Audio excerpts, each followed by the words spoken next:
pregue contra ela, porque a sua maldade subiu até a minha presença. Jonas se levantou, mas para fugir da presença do Senhor, para Tarsis, desceu a Jope e encontrou um navio que ia para Tarsis. Pagou a passagem e embarcou no navio para ir com eles para Tarsis, para longe da presença do Senhor. Mas o Senhor lançou sobre o mar um forte vento e levantou-se uma tempestade tão violenta que parecia que o navio estava a ponto de se despedaçar. Então os marinheiros ficaram com medo e clamavam cada um ao seu Deus. Lançaram no mar a carga que estava no navio, para que ele ficasse mais leve. Jonas, porém, havia descido ao porão do navio e ali havia se deitado e dormia profundamente.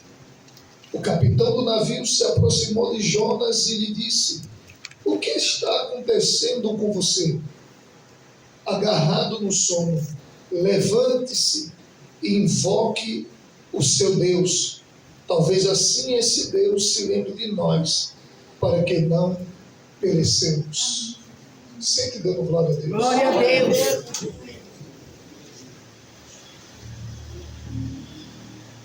Ano passado, eu estava passando por uma situação muito difícil.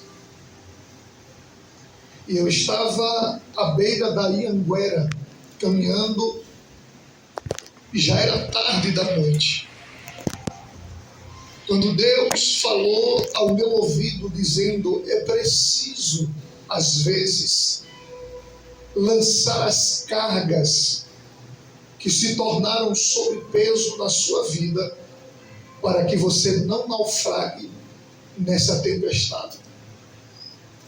Se eu fosse dar um tema nesta noite, eu iria falar: chegou a hora de lançar fora da sua embarcação toda a carga que só faz peso para o navio não naufragar.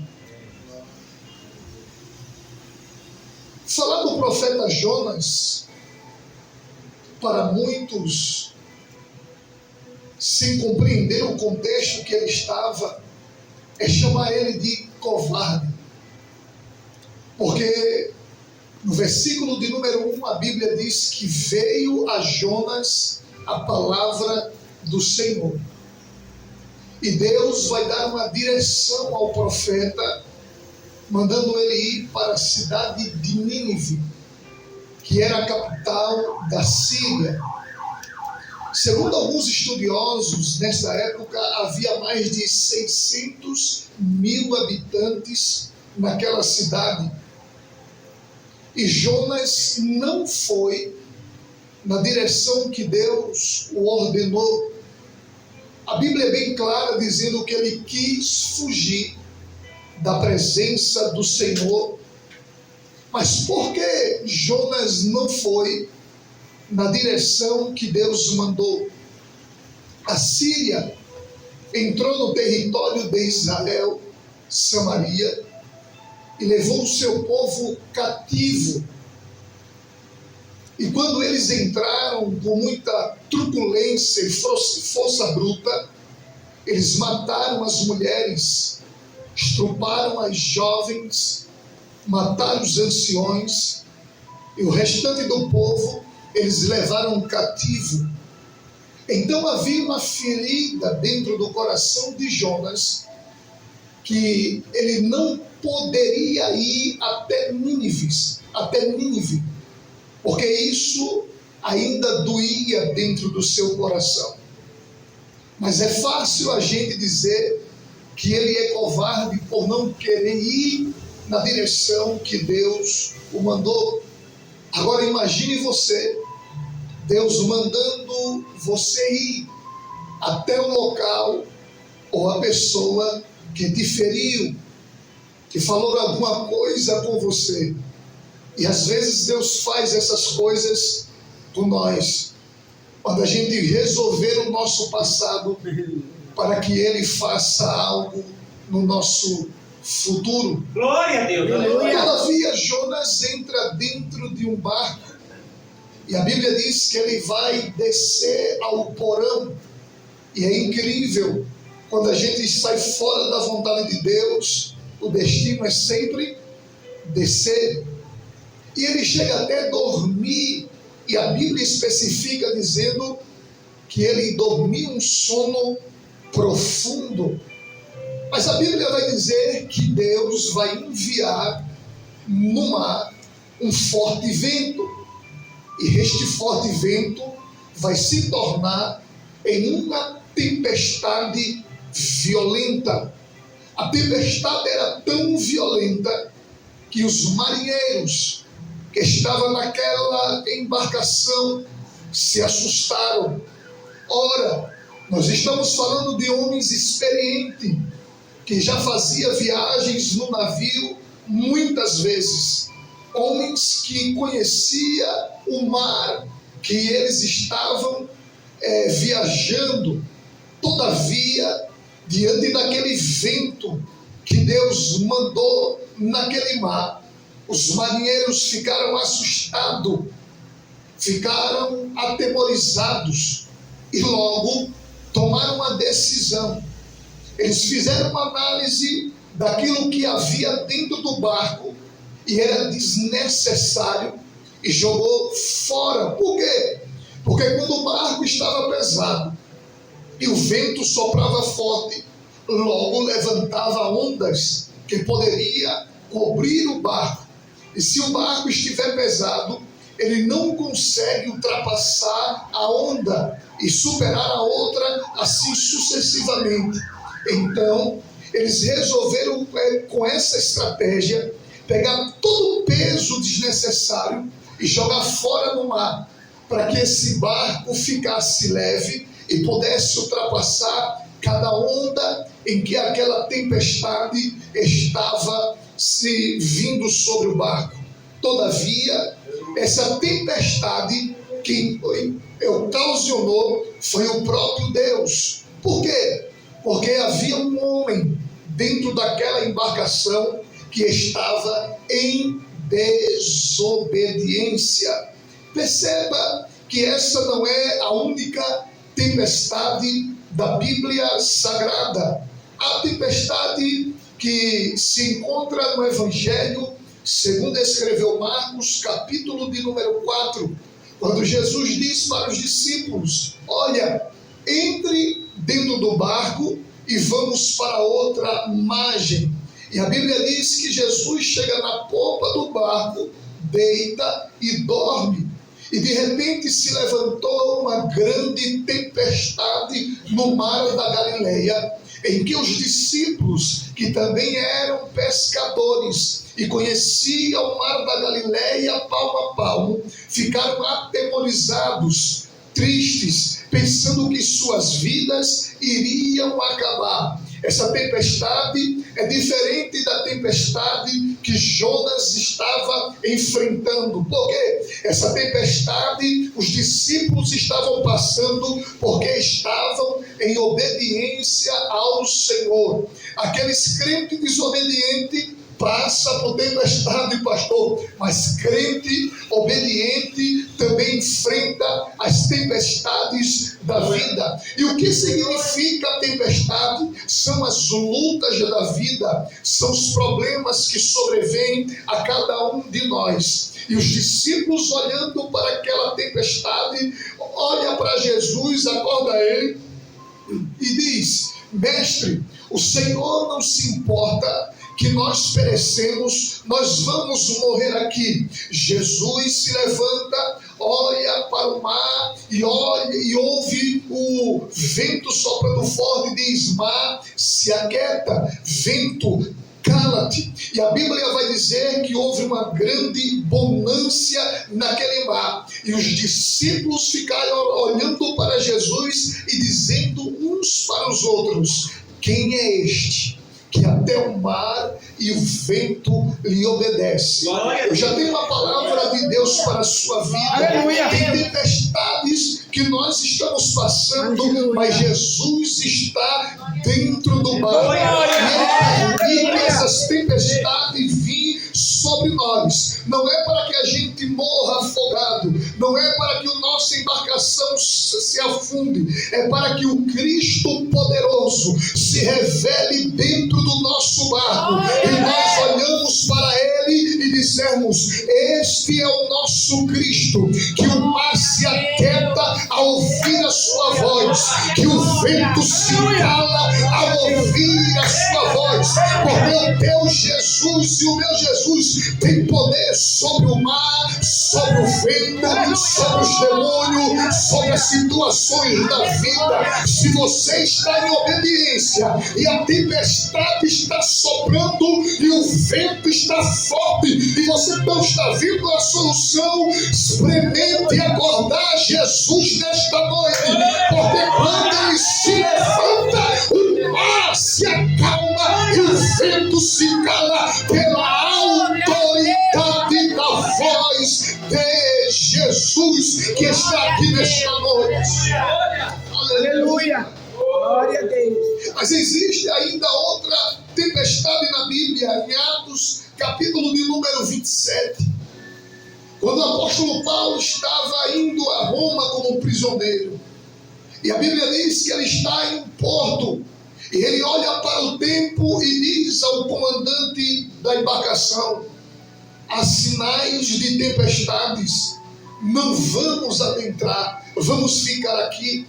E a Bíblia diz que o capitão não ouve a experiência de Paulo. E eu fico pensando a meditar nessa tempestade do capítulo 27. Quantas pessoas entram em problemas na vida e tempestade porque não escuta a voz da experiência da direção de Deus? Aleluia. Quantas pessoas? Eu conheço tantas pessoas que estão passando por provações e culpam o pastor, culpam o irmão do lado, mas não escutaram a voz de Deus. O problema é que nós estamos desacostumados a ouvir a voz de Deus. Somos uma geração que, para nós crer naquilo que Deus está falando, Deus tem que estar confirmando aquilo que está no meu coração. Só que a Bíblia diz que o coração do ser humano é enganoso. E nem sempre Deus vai falar com aquilo que nos vai confortar. Às vezes Deus nos fala confrontando as nossas vontades. Às vezes Deus diz não para nós. Aliás, o irmão pregou aqui nesta noite, porque Deus falou para Adão e Eva: não coma do fruto do conhecimento do bem e do mal. Deus também fala não. E às vezes Deus fala um não simples, não. E a gente quer um estardalhaço, a gente quer línguas estranhas, quer profecia, mas use o bom senso da consciência que o Espírito Santo trabalha. Tudo aquilo que vai lhe trazer tristeza, tudo aquilo que vai lhe trazer pesar no pensamento, já é um aviso de Deus, não faça. E Paulo estava dentro daquela tempestade. E o anjo aparece para Paulo e diz: Paulo, fala para que ninguém pule fora da embarcação, porque se pularem vão morrer neste mar, mas se ficarem aqui por tua vida, nenhum vai morrer. Aleluia. Glória a Deus. Veja bem, a gente entra em situações e às vezes nós queremos pular fora do barco. Suporte a tempestade que você entra por não ouvir a voz de Deus. Aleluia. Porque Deus é misericordioso. Verdade, Jesus. E com a sua misericórdia Ele nos deixa sobreviver para contarmos o testemunho. Verdade, Jesus. Mas essa tempestade que Jonas estava enfrentando era simplesmente por desobedecer à voz de Deus. Como está a sua obediência com Deus? Às vezes precisamos fazer uma autoanálise da nossa vida e ver se ela está enquadrada dentro daquilo que Deus quer para a nossa vida. E quando nós fazemos essa análise e refletimos dentro disso, nós vamos saber quais pesos vamos lançar fora da nossa embarcação para que a gente sobreviva essa tempestade. E o primeiro peso que precisamos lançar fora é os nossos traumas, é o nosso passado, é os nossos problemas que já passou. Perceba que Jonas não vai a Nínive, mesmo ouvindo a palavra de Deus que veio a ele por causa do passado. Foi no passado que o povo assírio entrou dentro de Israel e levou o povo cativo. Mas Jonas estava vivendo um tempo novo e Deus lhe deu uma direção. Quantas pessoas estão retrocedendo pelos seus traumas do passado, pelaquilo que passou, está com a vida amarrada ainda lá atrás e não escuta a voz de Deus e não toma a direção que Deus quer. Eu me lembro do pai de Abraão, Terá, no capítulo de número 11 de Gênesis, a promessa de ir para Canaã veio a Terá. E Deus fala, saia da sua terra. Só que quando Terá sai de Ur dos Caldeus, ele passa em um lugar chamado Harã, e ali ele para junto com seu filho Abrão. Harã era o nome do filho mais velho de Terá, e a Bíblia diz que ele veio a morrer. Talvez quando ele chegou naquela cidade que tinha o nome do seu filho, ele estacionou diante de uma direção que Deus lhe deu. Ele parou, ele não foi até Canaã, ele parou em Harã. E a Bíblia diz, e veio Terá morrer em Harã. Se você ficar preso no passado, nos seus traumas, e não perceber que o nosso Deus é um Deus do novo, de novas oportunidades, de novos recomeços, você vai morrer e você não vai ver as promessas de Deus cumprir na sua vida. Ele morreu lá em Harã, até que a voz de Deus chega para o seu filho e diz, Abrão, sai da sua terra, da sua parentela e da casa do teu pai e vai para uma terra que eu vou te mostrar. Eu não sei como está o teu casamento, a tua família, a tua história. Deixa o passado no passado, viva o presente e veja as promessas de Deus que há no futuro e Ele cumprirá. Está na hora de você dar passos de fé, está na hora de você levantar e ir aonde Deus está mandando você ir. Está na hora de você parar de lamentar e orar, está na hora de você parar de murmurar e começar a louvar, dizendo, Deus, o meu passado eu não consigo resolver, mas eu sei que Tu és um Deus que fará as promessas acontecerem no futuro. Aleluia, Jesus. Glória a Deus. Oh, glória. Quantos casamentos destruídos porque a mulher vive em traumas do passado, porque o esposo vive no trauma do passado. Quantos crentes que não são constantes na obra do Senhor por causa dos seus traumas no passado. Alguém não me salvou, alguém não falou comigo, alguém não fez isso. Viva o futuro das promessas que estão brilhando no céu. Jogue fora da sua embarcação esse peso. Viva um futuro que Deus tem para você. Aleluia. Faça uma autoanálise. Não vale a pena remoer o passado. Verdade, Jesus. O passado é apenas história. As feridas cicatrizam. Aquilo já passou. Aquilo já está enterrado e você traz à memória aquilo que não serve, aquilo que é podre, aquilo que te machuca, aquilo que te faz paralisar, aquilo que te faz pensar como derrotado. Pense como um vencedor, pense como alguém que tem promessas de um Deus que promete e não falha. Pense como alguém que tem uma Canaã celestial e que Jesus virá nos buscar nas nuvens e nos encontraremos com Ele. Pense que há um céu, que há uma promessa, que o próprio Deus enxugará as nossas lágrimas.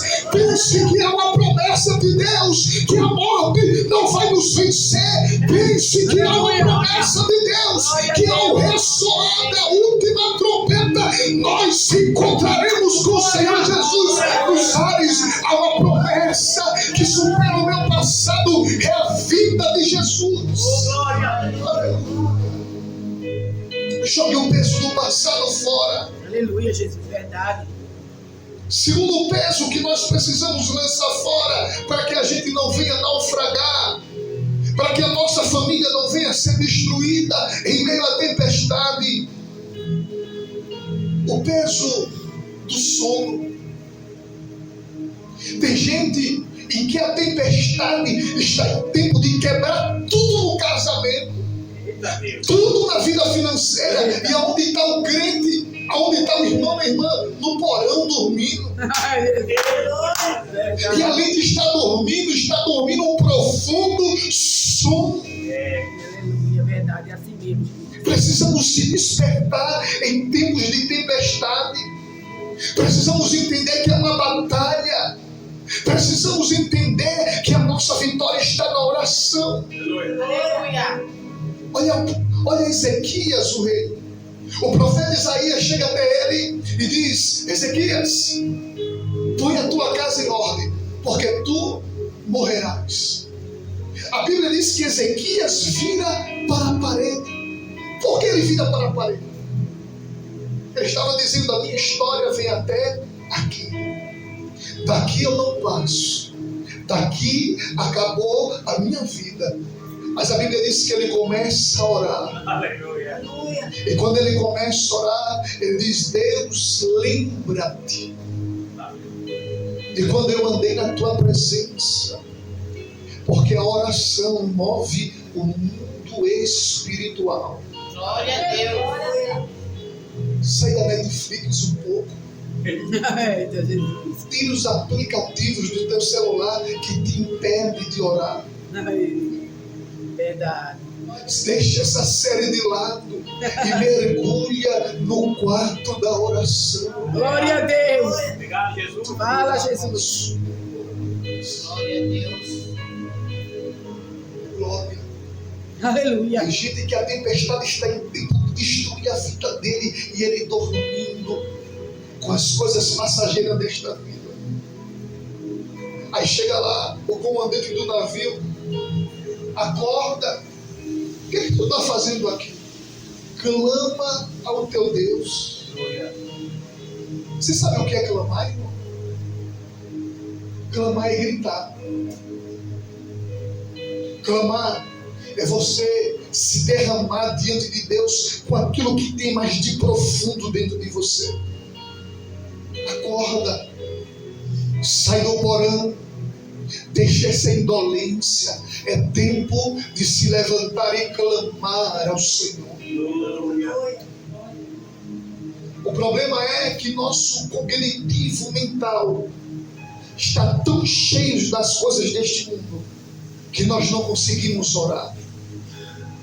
Vou falar algo aqui que é muito pesado, mas que eu venho pesquisando há anos.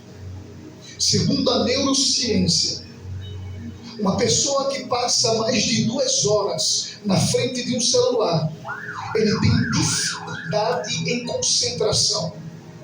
E eu tenho percebido um mal na igreja tão grande que as pessoas ficam inquietas no culto.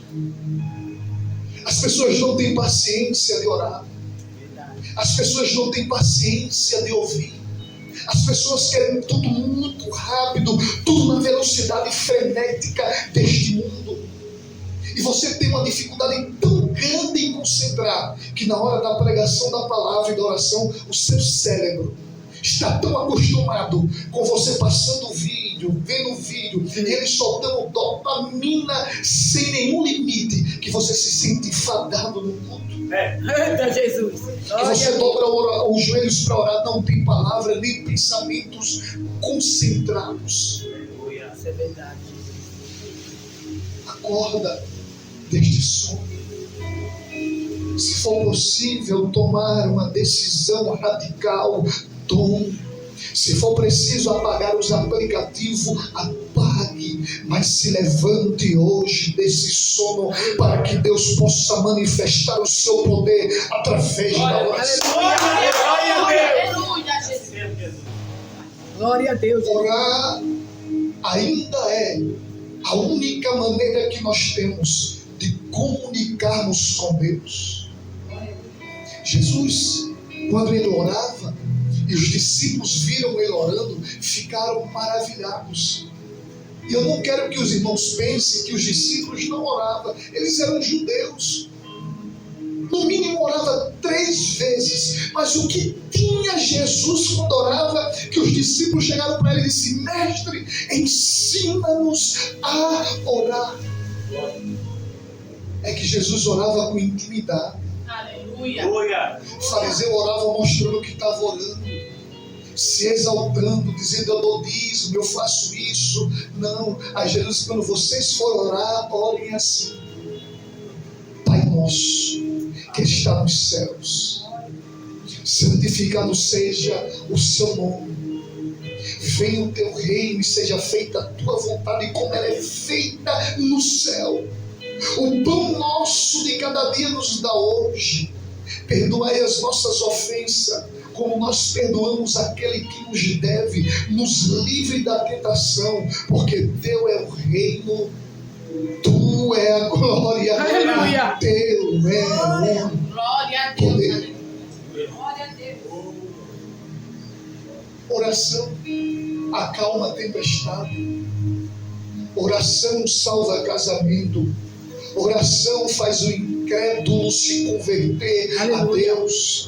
Oração faz uma Aleluia. igreja encher. Oração expele câncer. A oração faz enfermidades bater em retirada. Aleluia. A oração salva nossos filhos do perigo. A oração. Aleluia. Jogue fora o peso do sono, da preguiça espiritual. Aleluia. Jogue fora do seu barco. O barco simboliza a minha vida, a minha família, a minha casa. E as tempestades, as lutas da vida, os problemas. Mas você precisa tomar a posição que os marinheiros tomaram, de fazer algo, de se movimentar. Porque toda mudança exige que eu me mova, que eu faça algo. Glória a Deus. O terceiro peso que você precisa lançar fora, e eu vou encerrar, Aleluia. é o peso da indecisão. Quando o capitão acorda Jonas, ele fala o teu nome, quem é o teu Deus, clama a ele. Irmão, Deus falara com Jonas, e naquele momento que ele acorda, ele fica neutro, sem forças, sem tomar uma posição, sem tomar uma decisão. Você é crente, servo de Deus, você precisa se posicionar. Aleluia. Glória a Deus. Quando Deus leva o profeta Ezequiel dentro de um vale de ossos secos, Ezequiel tinha 2 opções.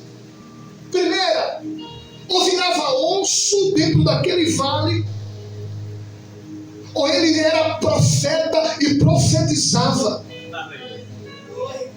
Tem hora que eu preciso tomar um posicionamento, dizer: de fato, Senhor, o meu objetivo esse ano é orar mais, é ler a tua palavra por completa, é ir na escola bíblica, é frequentar o culto, é ser um crente mais espiritual. Aleluia. Tome um posicionamento na sua vida hoje, não amanhã, Glória a hoje. Deus.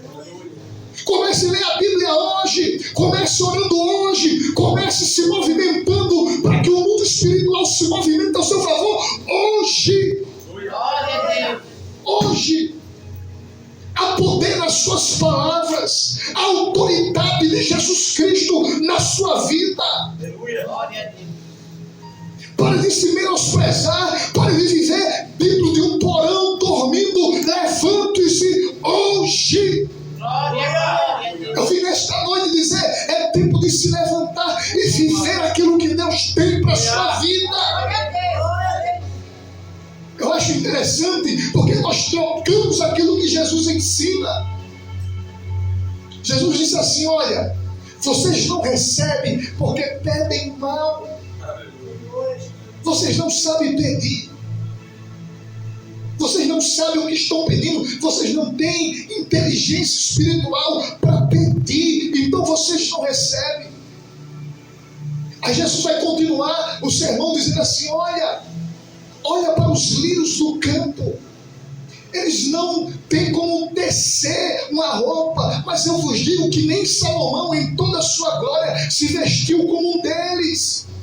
Olha para os pássaros, não semeiam, não plantam, mas o Deus Todo-Poderoso dá o que comer a eles todos os dias. E quanto mais vós. Aí Jesus ensina o segredo do reino: buscai primeiro o reino dos céus, e estas coisas serão acrescentadas. Aleluia, Jesus. Comece a pedir a Deus o que não tem neste mundo, e Deus vai acrescentar. Comece a pedir a Deus uma vida de intimidade. Comece a pedir a Deus o fruto do Espírito. Começa pedindo dons espirituais. Começa pedindo a Deus sabedoria do alto para agir como esposo, como esposa. Começa hoje. Aleluia. Posso pedir a igreja para ficar de pé? Pastor? Fica de pé. Eu quero orar. Não precisa vir ali na frente. Aleluia. Eu só quero que você curve sua cabeça nesse momento. Feche os seus olhos. Se você entendeu o que eu falei aqui nesta noite, pela ação do Espírito Santo, não deixe a tempestade te destruir. Você sabe as batalhas que você tem enfrentado, as lutas. Mas você hoje tem o poder de agir e lançar fora do seu barco o seu passado traumático. Irmão Douglas, é porque você não sabe o que eu passei. É porque você não sabe o que eu ouvi. É porque você não conhece as minhas dores, mas Deus conhece. Pai, a tua palavra foi pregada e ela não volta vazia. Os teus servos estão aqui nesta noite e tu podes, pelo poder da tua palavra, provocar uma mudança radical na nossa vida. Nesse ano de 2026, Senhor, o meu propósito de vida não é buscar mais dinheiro, não é o carro do ano, não é, Deus, uma casa luxuosa, e eu agradeço se o Senhor me der. Mas o meu maior propósito e a minha mudança radical é buscar o reino de Deus em primeiro lugar. É ser mais grato a Ti pela bênção da salvação, pelo perdão dos nossos pecados, pela minha família, pela igreja, pelo meu pastor, pelo Senhor abrir meus olhos para andar no caminho de luz, por o Senhor arrancar eu das trevas e me trazer para Tuas maravilhosas luzes, Senhor. Nesta noite eu te peço a unção que vem do alto pela Tua palavra para provocar na vida de cada crente uma mudança, para que a gente consiga romper as ondas deste mar e vencer as tempestades da vida hoje, em nome de Jesus. Receba o toque do Espírito Santo de Deus para mudar a sua vida agora. Receba em nome de Jesus o Espírito de vitória, o Espírito de alegria, o Espírito de coragem, o Espírito que mergulha você na profundeza do Evangelho, o Espírito que te desperta para orar, para falar com Deus, para buscar intimidade. Receba Jesus. Quantos podem aplaudir o nome do Senhor? Quantos podem liberar uma palavra de adoração? Quantos podem dizer: eu sou grato a ti, Senhor, eu te adoro, a tempestade não vai me destruir, o meu passado vai ficar lá atrás, eu vou alcançar as promessas que o Senhor me prometeu. Receba